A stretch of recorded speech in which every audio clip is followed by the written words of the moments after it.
How does it feel to be adult? I'm growing and growing, but I don't really understand what it is. Hi. So, something crazy happened last week where we hit 50,000 subscribers on YouTube. So I thought, let's do something crazy to celebrate. And my idea of crazy is I'm gonna get 5 bubble teas from 5 different places in Beijing, and let's catch up through a little Q&A. So yeah, get cozy, get a drink, get a bubble tea if you will, and let's chat. Hello, can you hear me? Okay, our first boba is from 一点点. I'm very excited to try this because I've actually never had 一点点 before, and I got 布丁奶茶 egg custard milk tea, 30% sugar, and boba. The milk tea is pretty solid. I haven't had egg custard in bubble tea in such a long time, but I feel like, I don't know, this one kind of doesn't taste like anything. It's so windy today.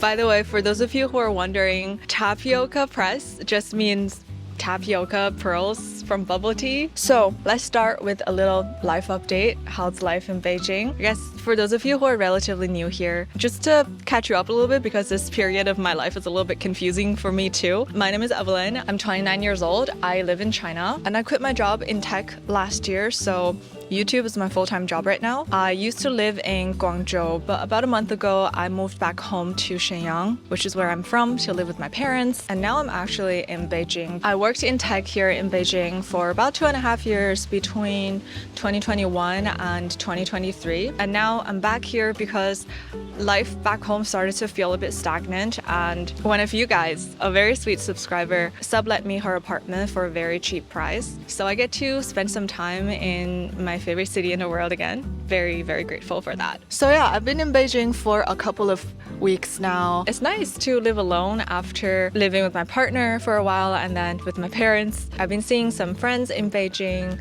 going to events. I went to a documentary workshop my first week here. I got to see 4 films at Beijing International Film Festival alone because I was still charging up my social battery at the time. Okay, I think we need to move. It's always a difficult choice of, do I move or should I wait it out? I'm not comfortable at all filming in public. I just make myself do it because I want to keep the vlogs interesting for you. And when it gets awkward, which it always does, oh no. I just tell myself, I gotta do it. It's my job.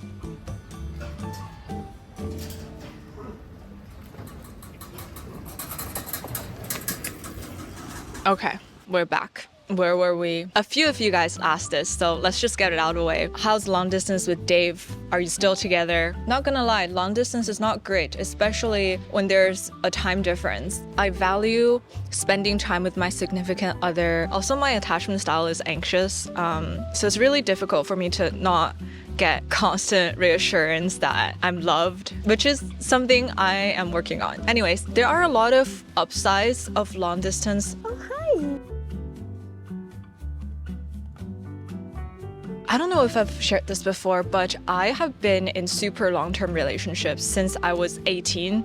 I think I'm what's called a serial monogamist. And I feel like I missed a lot of time, like in college and early adulthood, where other people get to develop a sense of self and figure out what they like, what they want to do in life. But I spent all of that time being a big people pleaser in all of my romantic relationships. So as a result, I feel like at a month and 10 days away from 30, my sense of self is not very pronounced. Sometimes I feel like I'm living this persona that caters to everybody's expectations. And at the same time, it's actually very hard for me to get in touch with how I feel and figure out what I want. So I think of this time as my self-exploration era. I've finished my first bubble tea. Let's move on to the next one.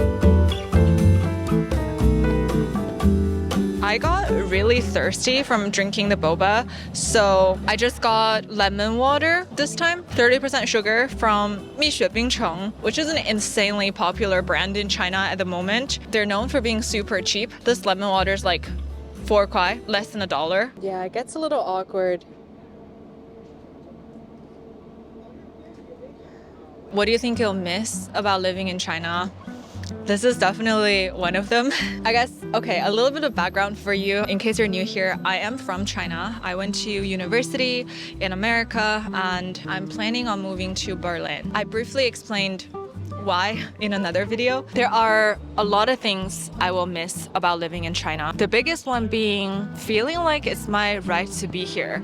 Like entitlement is not quite the right word for it. It's not quite a sense of belonging because I feel like the reason why I want to leave here is I don't quite feel like I belong. It's just this feeling that no matter what happens, no matter what I do, I'm not gonna do anything illegal or anything. They can throw me in jail, sure, but they can never deport me. I guess for the 9 years I've lived in the States, I've always had this insecurity in the back of my mind that if I do one thing wrong, they're gonna throw me out of the country. Every single time I cross the border, I'd be worried that they wouldn't let me in, even though I have all the proper paperwork. It's already such a privilege to be able to immigrate anywhere legally, because getting the paperwork itself is such a barrier for so many people. And there shouldn't be, because we don't get to choose where we were born. And that's why when I moved back to China, even if it was not quite my choice, I get to really appreciate and cherish this feeling that it's my right to be here, which I'm going to miss when I move to Berlin. I'm also going to miss everyone around me looking like me. In China, I have the privilege of not being a marginalized group, which means I don't have to deal with the voice in my subconscious questioning, why do I look different from everyone around me? Is there something wrong with me? Should I do something different to fit in? I feel like a lot of us here might not have one culture or one identity to just fit. I don't really have any advice because I think the sense of belonging is something that I'm actively working on myself. What does belonging even mean? I've thought about that long and hard, and I think it means the feeling that we're okay just as we are. I found this quote in The Origins of You. When you belong to yourself, meaning you're at peace with yourself, you will simultaneously belong everywhere and nowhere. I sat with that for a really long time. I think I've always known in the back of my mind, belonging has nothing to do with where you are physically. Perhaps there's just not a place in the world where I can fit exactly 100%. But no matter the circumstances outside, I can always find a sense of belonging on the journey within.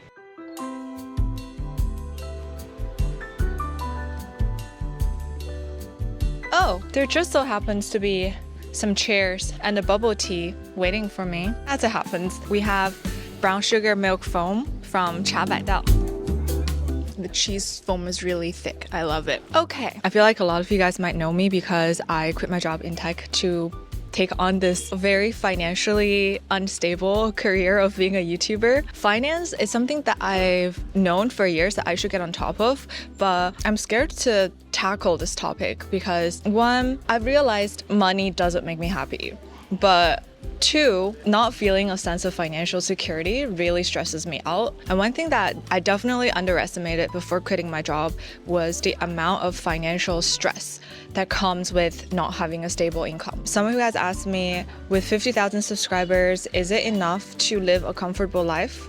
It turned out to be a really complicated question to answer because A, with 50,000 subscribers, the amount of revenue one can generate really varies based on your business model and income streams. And B, what comfortable means is just very different, depends on the person. So if I really try to grossly simplify it, I think my answer is yes. A, the cost of living in China is stupidly low. For example, this bubble tea with brown sugar and boba and a milk cap costs less than $2. And B, I have a ridiculously frugal mindset. It's a blessing and a curse. You can call it scarcity mindset. It's something I'm working on, but I just never feel comfortable spending money. I feel zero pressure to get the trendiest thing. So as a result, I'm pretty comfortable with my lifestyle. I do think now objectively I spent less money than when I was working in tech, but I'm not restricting myself. I still get to travel. I just can't save at this point, but that is a conscious choice because I'm prioritizing the freedom to say no to brand deals that I don't believe in. With YouTube, I feel like everything is just super dependent on views. When the channel gets a lot of views, I get more in AdSense, there are more brands reaching out, but both things also go down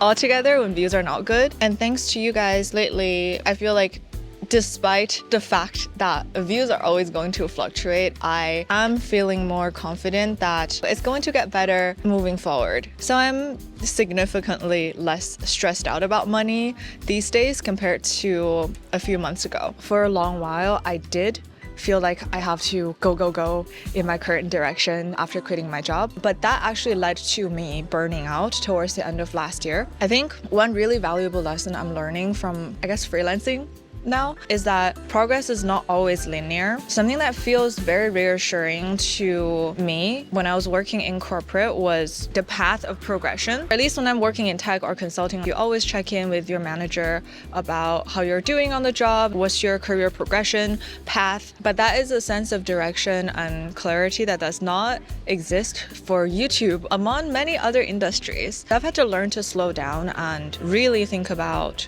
what do I want? Which is a much harder question to answer than it appears. I haven't figured it out yet, but I am learning to give myself some grace and compassion and just be accepting of the fact that it's going to take a while to figure out what I truly want. And it's a very privileged position to be in, right? I'm stupidly lucky to have had the opportunity to save up and can give myself some time to figure out what I want without having to worry about putting food on the table. There are so many people in this world who don't have this choice. How to have consistencies in daily routines and goals. I'm actually not consistent, guys. Like, look at my upload schedule. I think what's propelling me to kind of keep working on videos is I actually have a long backlog of video ideas, things that I really want to share with you guys. So my goal is definitely to like churn as much of that into good quality videos for you as possible. But right now I feel like life keeps getting in the way, I guess, as it happens for everybody. So honestly, I'm still trying to figure out a structure and especially like accountability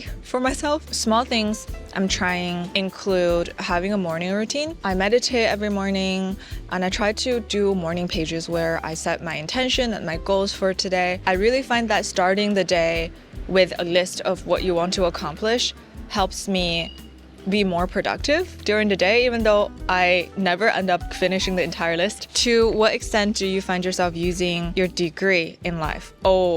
So I actually studied psychology and economics for my undergrad, and I have a master's in information systems. I definitely use psychology every single day because you guys know I'm on this journey of self-discovery. I'm learning to build up a strong sense of self, to develop more self-worth, and to uncover patterns originated from my childhood. And I think this is all propelled by my curiosity to learn about the human mind and also the foundation of psychological sciences built up in my undergrad. When I was studying psychology, I was really into cognitive psychology and like test-taking strategies. These days, I'm more interested in developmental psychology as well as complex trauma. I didn't really like my economics classes when I was in school because I suck at math, but now I kind of wish I would have learned more macroeconomics, because in recent years I definitely started feeling like my personal life is more and more impacted by the macroeconomic environment, which is not good at the moment. And it would help me feel more reassured if I have a better sense of what's going on, how it would impact me. But with that said, it's never too late to learn. Okay, we're getting to the end of the bubble tea and a tricky situation where there's just boba and ice left. So, okay. As we wait for the ice to melt so I can get the last few tapioca pearls, I'll answer a couple of YouTube questions. So there were a couple of questions about how to grow as a small YouTuber, how to stay motivated. I think it took me 15 months to get to 800 subscribers. During that time, I've definitely experienced a lot of frustration and self-doubt, but I've also switched my niche or genre several times. This channel actually started as a food channel. It used to be called Evelyn Eats. I did a couple of quarantine vlogs I also tried reading vlogs, and then eventually towards the end of my first year, I was like, okay, I want to make lifestyle vlogs. So I think my biggest advice for you if you're just starting off is to use that time and space to develop your style, to figure out what you want to make, and to keep experimenting and getting better at making videos. It's also important to develop a workflow while you're just starting off, because if your channel gets picked up by the algorithm, at least when mine did, I felt a lot of pressure to churn out more content. I've actually made a video about how to edit and my editing workflow. If you want to check that out, I'll link it somewhere. Okay, and really quickly, how do you deal with negative comments? They used to impact me a lot. And I think in general, people's just negative comments on me, not just my videos, impact me a lot. When people tell you something about you, or like when they poke you, you just move wherever they push, and that's uncomfortable. But as you continue to figure out who you are and grow a stronger sense of self, then you will learn to discern whether there's truth to people's comments and be able to offer a thoughtful response, if you will, instead of kind of just reacting emotionally. Fortunately, our community here is very positive, and I really appreciate you guys' comments. I think I haven't been really good at responding to comments lately, but I do read all of them, and thank you so much for sharing your stories and vulnerabilities in the comments. My heart is so full for this community that we have here. Oh no, got to get those last tapioca pearls. Okay, I think you got it all. Just checking. Okay, great. Yes, there is a random couch in the hutongs, and I am sitting on it. This is my favorite bubble tea, mango sago pomelo from Haiti. Not gonna lie, I am absolutely bubble teed out. It's my 4th bubble tea of the day. I've always wondered if there's a limit to how many bubble teas one can drink in a day, and I think there is. And mine is probably 2. Oh, there was an important question about YouTube that I forgot to answer. A few of you guys asked how to balance YouTube and corporate. Unfortunately, I'm the wrong person to ask, because if I had figured that out, I wouldn't have quit corporate, because those benefits are pretty sweet. But there are other amazing content creators who've managed to do it, not without challenges, of course. So mad respect to them. Julia's made videos about this topic. I also recommend checking out Kichoi and Sarah. I really love watching all of their videos. I think one thing that is a bit different between me and these amazing corporate tech girlies is that a lot of them have figured out that they love doing YouTube as a hobby. For me, I actually find myself loving YouTube more than any corporate roles I've taken. That is not to say that I will never find a job in corporate that I will love more than YouTube. Some of you asked if I'll be working in tech again in Berlin. This is just a particularly busy intersection. As much as I would love to say I'm never going back to corporate, there's some very practical challenges that I need to resolve. One is visa. It's actually not going to be easy for me to get a visa to live in Berlin if I'm not working or going to school. And the other thing is the cost of living in Berlin is going to be a lot higher than China. So in a nutshell, getting a job in tech will make my life a lot easier. But I do want to take some time and consider this very carefully. And if I do end up going that route, I want to try out some different roles in tech, like user research, for example, or product marketing. But that would mean having to navigate a career change. So I'm still figuring it out, but I will keep you guys posted. In terms of timeline, I don't actually have one. I think I'm still kind of recovering from navigating a lot of life changes from last year, like quitting my job and like moving around a lot within China, working for myself for the first time. These are really major life events, and I feel like we forget to give ourselves enough time and credit for processing these things. So in the next few months, I kind of want to travel around Asia for a little bit and start making my way to Berlin when I'm ready. Yeah, it's never comfortable filming in public. At these times, it does get frustrating. Anyways, yeah, I feel like I have a lot to figure out in terms of who I am, what I want to do, what I want to do in Berlin, how I'm gonna get there. So I'm okay with taking a little bit of time to figure that out. What I'm most excited about is finding a community and finding more like-minded people in Berlin. I've never been to Berlin, but I have always known it to be a tech hub, a startup hub, and an art center in Europe. I feel like I don't neatly fit into any particular box, and I hope I'd get to meet more out-of-the-box people in Berlin.